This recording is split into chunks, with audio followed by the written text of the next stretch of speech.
आप सभी लोग आए हो तो विचार करेंगे कि इसको कम से कम ये सत्र 5 दिन का हो। उन्होंने 2 ही दिन का सत्र रखा।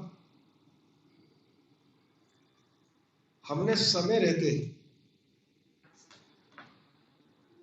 दिल्ली विधानसभा के स्पीकर को नियम अनुसार जानकारी दी कि हम 7 विषयों पर दिल्ली विधानसभा में चर्चा करवाना चाहेंगे। नियमानुसार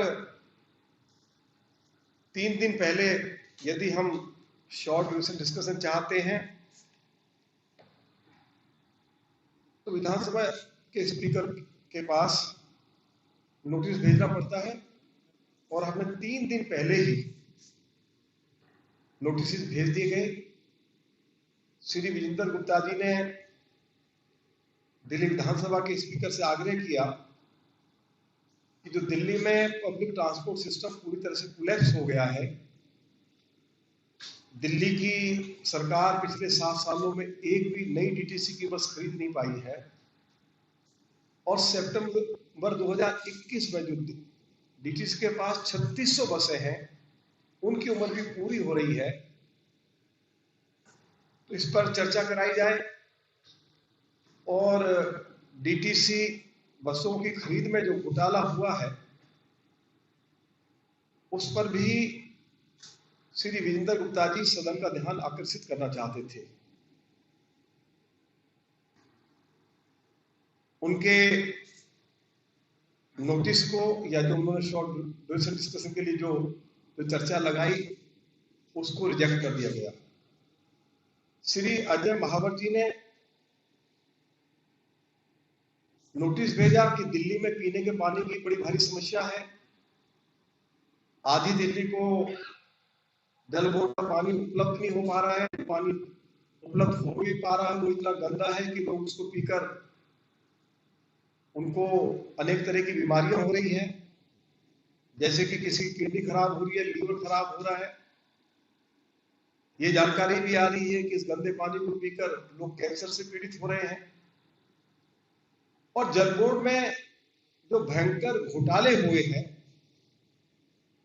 उन पर श्री अजय महावर जी ने चर्चा मांगी, उसको भी रिजेक्ट कर दिया। श्री ओम प्रकाश शर्मा जी ने दिल्ली के स्पीकर को जानकारी दी कि हम चाहते हैं कि जो वरिष्ठ नागरिक हैं उनको पिछले 3 साल से पेंशन नहीं मिल रही है और किसी भी वरिष्ठ नागरिक को पिछले 3 साल से नई पेंशन बना के नहीं दी गई है। तो आखिर ये 3 सालों से जो ओल्ड एज पेंशन आकर रोकी हुई है, इस पर सरकार हमें चर्चा करने की अनुमति दे और सरकार अपना पक्ष हाउस में रखे, उसको भी रिजेक्ट कर दिया।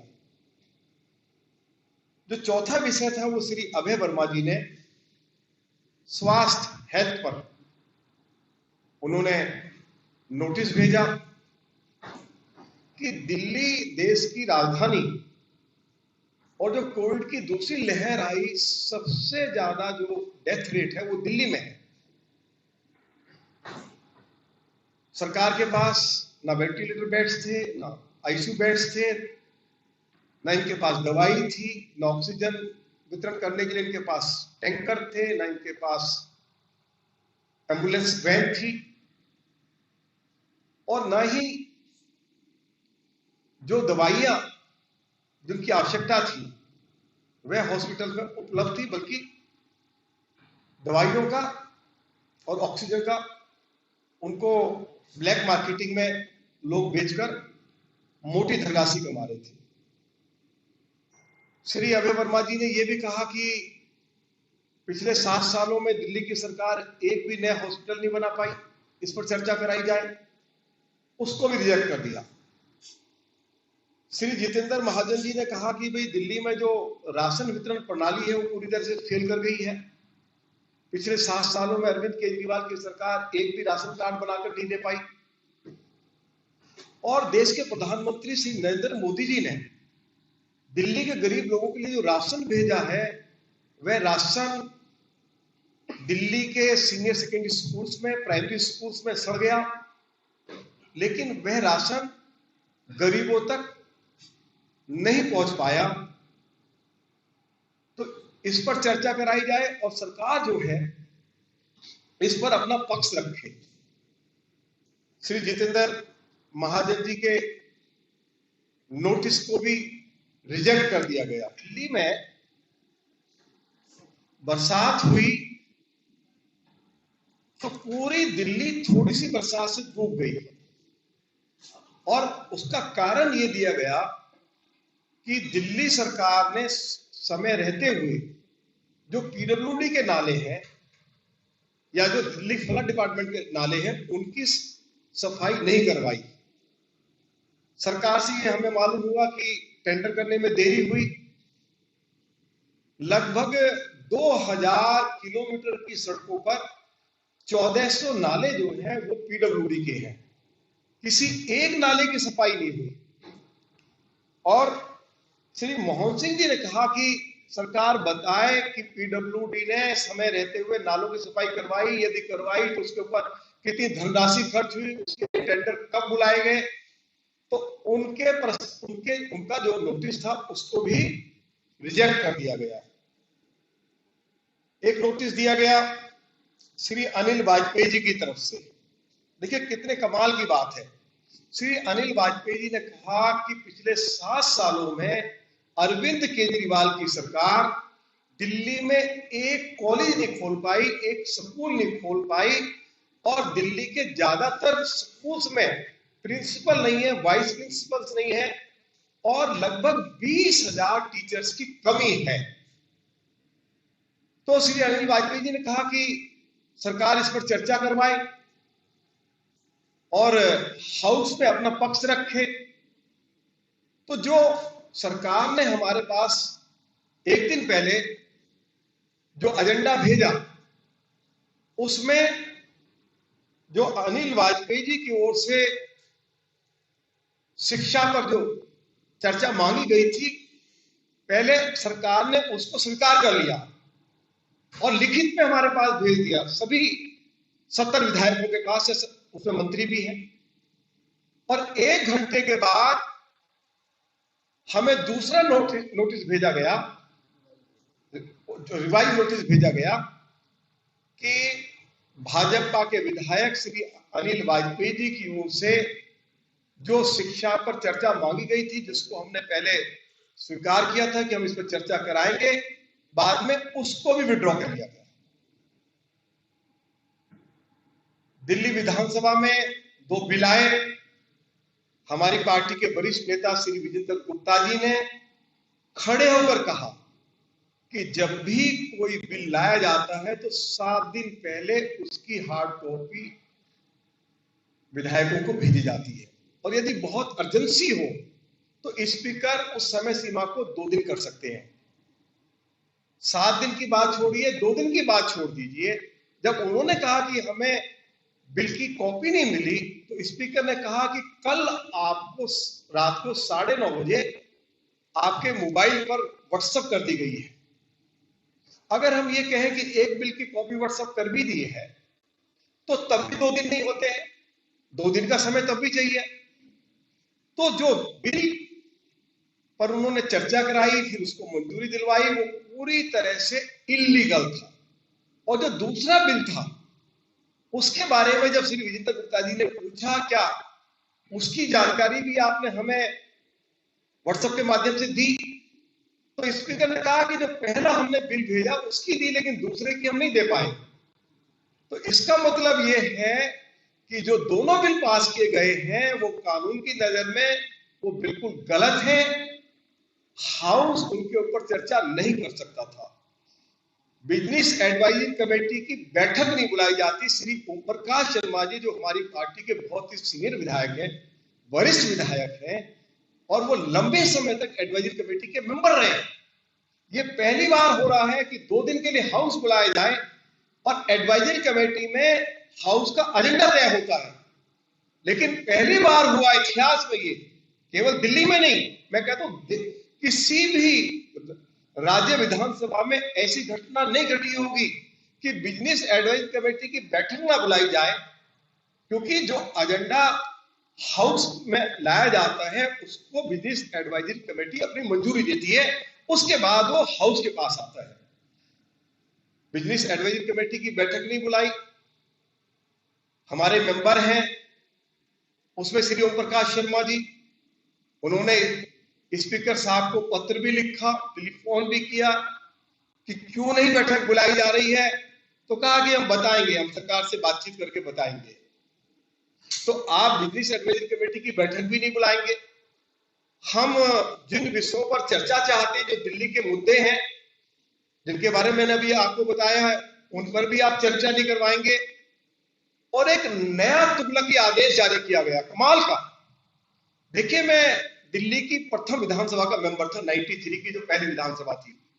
मैं आपको जानकारी देना चाहता हूं कि जो पहला हमारा बजट सत्र था, श्री मदनलाल खुराना जी दिल्ली के चीफ मिनिस्टर थे, 1 महीने 4 दिन वो पहला बजट सत्र चला था, उसमें 19 सीटिंग्स हुई थी और सभी रूलिंग पार्टी के विधायक हो चाहे विपक्ष हो, सभी को अपनी बात कहने का पूरा अधिकार दिया गया था। एक एक विषय पर 2-2 बार चर्चा हुई थी। और इस बार आप देखिए क्या कमाल किया है, दिल्ली विधानसभा के स्पीकर कह रहे हैं कि जब भी हाउस होगा, हम पूरे 1 दिन में जब चर्चा होगी तो केवल जो बीजेपी के 8 विधायक हैं उनको हम 20 मिनट देंगे। जैसे कल 2 प्रस्ताव उनके द्वारा लाए गए और 2 शॉर्ट ड्यूरेशन डिस्कशन लाई गई, उन पर केवल हमें चारों के ऊपर 20 मिनट मिलेंगे। मान लो एक विधायक को जो है बोलने के लिए केवल 2.5 मिनट मिलेगा। 2.5 मिनट में हमें अपनी बात समाप्त करनी है। कल मैं कृषि बिल पर जो कृषि प्रस्ताव, तीनों जो हमारे कृषि सुधार कानून के विरोध में जो वो प्रस्ताव लाए, मैं being a leader of opposition उससे बोलना चाहता था, मुझे रोका गया। और मैंने फिर उनको उदाहरण दिया, उनको बताया कि स्पीकर साहब, आपको जानकारी होनी चाहिए, आप अन्य राज्यों के स्पीकर्स के साथ बात करें, लीडर ऑफ अपोजिशन के लिए बोलने के लिए कोई उनके लिए समय सीमा तय नहीं की गई है। वैसे कोई भी लीडर ऑफ अपोजिशन को ज्यादा लंबा नहीं बोलेगा, 15-20 मिनट में हर राज्य में लीडर ऑफ अपोजिशन अपनी बात को समाप्त कर लेता है। तो इन्होंने किसी राज्य में लीडर ऑफ अपोजिशन के लिए बोलने पर कोई समय सीमा तय नहीं की गई है। इन्होंने तो केवल पूरे दिन अगर विधानसभा का सत्र होगा तो हमें 20 मिनट मिलेंगे। पहली बात तो ये, जो दिल्ली के जो मुद्दे हैं जिन पर सरकार को चर्चा करवानी चाहिए, उस पर आप चर्चा नहीं करवा रहे, और चर्चा आप उन पर करवा रहे हैं जो दिल्ली विधानसभा की जुडिशन में नहीं आते हैं। दिल्ली विधानसभा के पास अधिकार नहीं है कि पुलिस कमिश्नर की जो नियुक्ति हुई है उस पर चर्चा कराई जाए। दिल्ली विधानसभा चर्चा करवा रही है कि जो 3 कृषि सुधार कानून देश की पार्लियामेंट ने पास किए हैं, उस पर अरविंद केजरीवाल की सरकार को चर्चा करने का कोई उनको उनके पास अधिकार नहीं है। नियम ये कहते हैं, लेकिन उसके ऊपर भी चर्चा करवाई जा रही है, जबकि उसमें से एक कृषि कानून को श्री अरविंद केजरीवाल की सरकार ने अपनी मंजूरी दी, उसके बाद वो चर्चा करवा रहे हैं। और 2 दिन चर्चा उन्होंने केवल 3 म्युनिसिपल कॉर्पोरेशंस के ऊपर करवाई। अरे भाई, म्युनिसिपल कॉर्पोरेशन की कोई समस्या है तो 3 हाउसेज हैं, वहां आम आदमी पार्टी के काउंसलर्स हैं, तो वे वहां पर नगर निगम से कोई शिकायत है तो वो अपना पक्ष नगर उसमें रखेंगे। तो अब ये जो दिल्ली से जुड़े हुए मुद्दे, उनके ऊपर चर्चा भी नहीं करवाएंगे, हमारी आवाज को दबाएंगे, हमको बोलने भी नहीं देंगे। तो हम सभी विधायकों ने यह फैसला किया है कि हम देश के राष्ट्रपति जी को जाकर मिलेंगे, हम लोकसभा के अध्यक्ष जी को मिलेंगे, और जो कुछ हमारे साथ बर्ताव हुआ है, जो कुछ नियमों का उल्लंघन करके जिस तरह से विधानसभा को चलाया गया है, इसकी हम पूरी जानकारी देंगे। यदि आवश्यकता होगी हमें कोर्ट का भी दरवाजा खटखटाना पड़ेगा, क्योंकि ये हमेशा कोर्ट का दरवाजा खटखटाते हैं। अगर ये झूठा आरोप लगाएंगे कि दिल्ली को हरियाणा ने पानी देना बंद कर दिया, सुप्रीम कोर्ट के पास गए, सुप्रीम कोर्ट ने इनको डांटा कि हर बार तुम कोर्ट के पास आ जाते हो, तुमको पूरा पानी हरियाणा से मिल रहा है और आपने जो पेटिशन डाली आप इसको वापस लेते हो नहीं लेते हो, इनको डांट पड़ी। और कोरोना के समय में भी Delhi high court, supreme court ने इनको कई मामलों में डांट लगाई है, तो उन पर ये चर्चा नहीं करवाना चाहते। तो हम मुंह बंद करके बैठने वाले नहीं हैं। हमें दिल्ली के लोगों ने हम 8 विधायकों को इसलिए भेजा है कि हम दिल्ली वासियों की जो समस्याएं हैं उनको पूरी मजबूती के साथ हम विधानसभा के अंदर उठाएं, और सरकार की जिम्मेवारी है कि जो विषय हम विधानसभा में उठाएंगे, दिल्ली का दर्द हम विधानसभा के सामने रखेंगे, तो दिल्ली के चीफ मिनिस्टर या उनके मंत्री को हमारे सवालों का जवाब देना होगा। उन्होंने जवाब नहीं दिया है, इसलिए आज हम आपको ये सारी जानकारी दे रहे हैं कि हमारे साथ किस तरह का व्यवहार अरविंद केजरीवाल ने और उनकी सरकार ने किया है। जो प्रजातंत्र की दुहाई देते हैं, जो बड़े खुलेपन की बात करते हैं, उनके 3 राज्यसभा के मेंबर हैं, वो किस तरह का व्यवहार राज्यसभा में करते हैं आपने देखा होगा। हमारे यहां तो श्री ओम प्रकाश शर्मा जी ने केवल स्पीकर से यह पूछा कि साहब मेरा पर्सन लगा हुआ है, आप मुझे बोलने की अनुमति दीजिए। केवल उन्होंने ये पूछा मुझे पर्सन उठाने की या पर्सन पूछने की अनुमति दीजिए। उसी में स्पीकर नाराज हो गए कि आप मेरे सामने सवाल क्यों कर रहे हैं, और उनको पूरे 1 साल के लिए उनको हाउस से एक्सपेल कर दिया गया। श्री मोहन सिंह बिस्सी ने केवल वो सप्लीमेंट्री पूछ रहे थे, उनको इंटरप्ट किया जो उनके विधायक है सोमनाथ भारती जी। तो उन्होंने इतना कहा भाई उत्तर प्रदेश में क्या हुआ, तो उसी को लेकर उन्होंने हल्ला डाल दिया कि साहब ये माफी मांगे, इनको हाउस से निकाला जाए, और निकाला गया। मोहन सिंह बिस्सी, हमारे जितेंद्र महाजन जी बोले कि आखिर हम ये पूछ रहे कि उत्तर प्रदेश में क्या हुआ था। तो हमने किसी को गाली नहीं दी, किसी के बारे में अपशब्द नहीं बोला, हमने कोई ऐसे शब्द का इस्तेमाल नहीं किया जो मान लो अनपार्लियामेंट्रियन हो। तो उस पर श्री जितेंद्र महाजन जी को 10 मिनट के लिए हाउस से निकाल दिया गया। यदि कोई हमारा मेंबर ये कह रहा है कि साहब हमें बोलने की अनुमति दी जाए, हमने ये पर्सन लगाया हुआ है, हमें अपना पर्सन पूछने का अधिकार है, तो उनको पर्सन पूछने का उनको अनुमति नहीं दी गई, उनको मार्शल बुला के हाउस से बाहर निकलवा दिया गया। अरविंद केजरीवाल, हम तेरी गुंडागर्दी और बदमाशी को दिल्ली के अंदर नहीं चलने देंगे। हमने जैसा कहा है कि हम राष्ट्रपति जी के पास में जाएंगे, हम लोकसभा के स्पीकर के पास में जाएंगे, और आवश्यकता होगी हम हाई कोर्ट और सुप्रीम कोर्ट का भी दरवाजा खटखटाएंगे। लेकिन हम हाउस के अंदर जो विपक्ष की जो आवाज है उसको किसी कीमत पर अरविंद केजरीवाल और उनके मंत्रियों को और विधानसभा के स्पीकर को उस आवाज को जो बंद करना चाहते हैं, दबाना चाहते हैं, हम उस आवाज को नहीं बंद होने देंगे। यही मैं कहना चाहता था। तो जैसे कि आपने अभी बताया कि सरकार अब इस पर कोर्ट जाने का फैसला करेगी। बहुत सारी बातें रही हैं पिछले दिनों में, चाहे वो ऑक्सीजन का मुद्दा हो, बसों में 5,000 करोड़ का घोटाले का मुद्दा हो, पानी का मुद्दा हो। अभी तक पिछले किस मुद्दे में भाजपा ने कोर्ट का दरवाजा खटखटाया? भैया आप तो कह रहे हो कि सरकार कोर्ट में जाएगी, मतलब कोई सरकार की बात नहीं कही। और इससे पहले चाहे जल बोर्ड का मामला उठाया हो, चाहे डीटीसी घोटाला का मामला उठाया हो, कभी हमारी पार्टी ने नहीं कहा कि हम कोर्ट का दरवाजा खटखटाएंगे। लेकिन आज हमने ये बात जरूर कही है कि दिल्ली विधानसभा में भाजपा विधायकों के साथ, विपक्ष के साथ दिल्ली के स्पीकर जस्टिस नहीं कर रहे हैं, और हम देश के राष्ट्रपति जी का और लोकसभा स्पीकर साहब का दरवाजा खटखटाएंगे। आवश्यकता होगी तो कोर्ट का दरवाजा भी खटखटाएंगे, इतनी सी बात कही है। तो इसमें तो जरूरत पड़ेगी तो जाएंगे।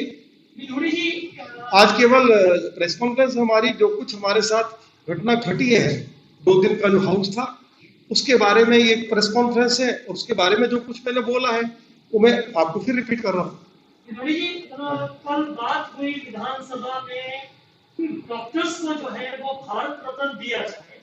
आपने भी आवाज उठाई है इस बात के लिए कि जो सफाई कर्मचारी हैं, जो लोगों के डायरेक्ट संपर्क में रहे, जिन्होंने कूड़ा उठाया, उन्हें जो है वो भारत रत्न दिया जाए।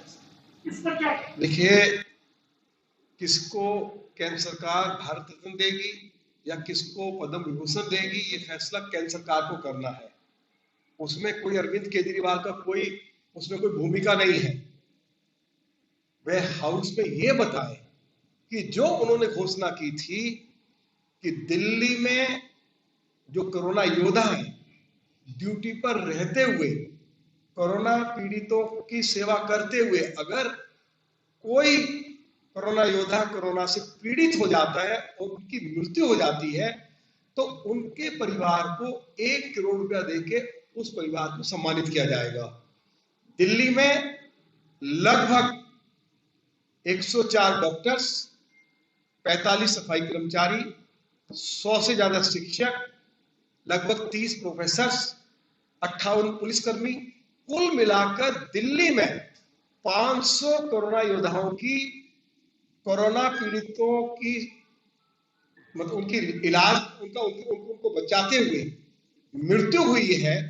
और अरविंद केजरीवाल केवल 15 कोरोना योद्धा जिनकी मृत्यु हुई है उनके परिजनों को 1 करोड़ रुपए दे पाया है। तो हमने कहा कि भाई जो आपको करना, जो आपने घोषणा की थी कि कोरोना से जो कोरोना योद्धा पीड़ित होगा, ड्यूटी पर रहते उसकी मृत्यु होगी तो उसको 1 करोड़ रुपए उसके परिवार को दिया जाएगा। आप बताइए कि आप इन कोरोना योद्धाओं को 1 करोड़ रुपया कब तक दे देंगे? तो उसका कोई जवाब नहीं था और हम प्रस्ताव लाए तो हमारे प्रस्ताव को रिजेक्ट कर दिया गया और सरकार ने उस पर कोई एक शब्द नहीं बोला।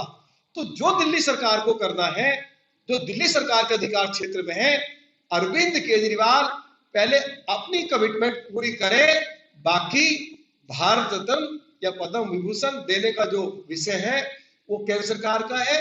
और हम सभी भाजपा के विधायक हम जरूर इस मत के हैं कि जिन कोरोना योद्धाओं की मृत्यु हुई है या जिन कोरोना योद्धाओं ने कोरोना पीड़ितों को बचाने में एक बड़ी उनकी अहम भूमिका रही है, चाहे वो डॉक्टर्स हो, चाहे वो नर्सिस हो, चाहे वो सफाई कर्मचारी हो, चाहे वो शिक्षक हो, चाहे वो पुलिसकर्मी हो, चाहे वो हमारे प्रोफेसर हो, इन सभी को सम्मानित किया जाए और उन जिनकी मृत्यु हो गई है उनको 1-1 करोड़ रुपया अरविंद केजरीवाल की सरकार अपनी कमिटमेंट के मुताबिक दे। ये हमारा स्टैंड है। उनके स्कूल में दाखिले नहीं हो पा रहे हैं, प्राइवेट स्कूल जो है मनमानी करने पर उतार हुए हैं। दिल्ली के उप मुख्यमंत्री, शिक्षा मंत्री ने बयान भी दिया था। बावजूद ये काम चल रहा है तो माना जाए ये कहीं ना कहीं दिल्ली सरकार की कमी है कि वो दिल्ली के प्राइवेट स्कूलों पर अपनी नकेल जो है वो कसने में नाकामयाब साबित हो। देखिए, पहले हमने ये सवाल भी लगाया था विधानसभा के अंदर कि सरकार बताए दिल्ली के कितने गरीब बच्चों को EWS योजना के तहत प्राइवेट स्कूल्स में दाखला मिला है और जिनको दाखला मिला है उनकी जो फीस जो है वो दिल्ली सरकार देती है प्राइवेट स्कूल्स को। प्राइवेट स्कूल्स का ये कहना है कि सरकार की ओर से इन गरीब बच्चों की फीस नहीं दी जा रही है। तो सरकार बताए कि क्या प्राइवेट स्कूल्स को जो गरीब बच्चे जिनको EWS के तहत प्राइवेट स्कूल में एडमिशन मिला है, समय पर उनकी फीस दिल्ली सरकार क्यों नहीं जमा कर पा रही है? सरकार को ये जवाब देना चाहिए। और हमने ये सवाल जो हमने शिक्षा को लेकर जब हमने ये चर्चा लगाई थी तो इसमें हमने इस मुद्दे को भी शामिल किया, अब उस पर चर्चा नहीं हुई है। तो क्या कहें, उसके बच्चे उनकी फीस सरकार नहीं दे रही है। इसी से संबंधित एक सवाल मेरा और है कि MCD के भी सारे स्कूल्स हैं और जो छोटे बच्चों को पढ़ाते हैं उसमें भी EWS के बच्चे पढ़ते हैं। 2011 से लेकर आज तक EWS का पैसा उन स्कूलों को रिलीज नहीं किया। जो भी पैसा है दिल्ली सरकार को देना है, ये दिल्ली सरकार की जिम्मेवारी है। और दिल्ली सरकार ने एक बार नहीं अनेकों बार हमारे साथ एक कमिटमेंट भी की। हम मुख्यमंत्री को जब जब मिले तो हमने ये विषय उनके सामने रखा और उन्होंने कहा कि मैं इसकी जानकारी ले लूंगा और समय पर पेमेंट होगी। ये सब कुछ पैसे की पेमेंट जो है वो दिल्ली सरकार को करनी है।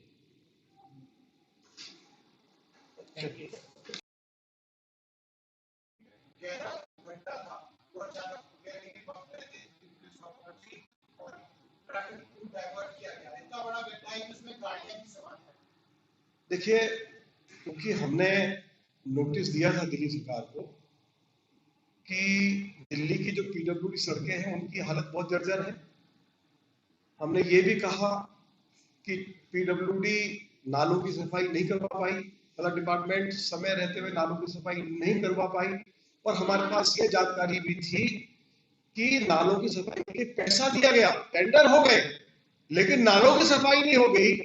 ये पैसा कहां गया, सरकार जरा बताए। तो जहां जहां जल भराव हुआ है, ये सारी सड़कें दिल्ली सरकार की पीडब्ल्यूडी की है। और जिस सड़क की आप बात कर रहे हैं, ये सड़क भी पीडब्ल्यूडी की है। और यदि नालों की ठीक समय पर सफाई हो जाती तो जो घटनाएं घट रही हैं, 2 युवाओं की मृत्यु जो है वो अभी हाल ही में पानी में डूबने से हुई है, तो 2 बच्चों की जान बच सकती थी। अनेकों जगह एक्सीडेंट्स हुए हैं और अभी ये घटना जो है, जो आप बता रहे हैं, ये घटना भी नहीं घटती। इसलिए इसके लिए पूरी तरह से श्री अरविंद केजरीवाल की सरकार जिम्मेवार है।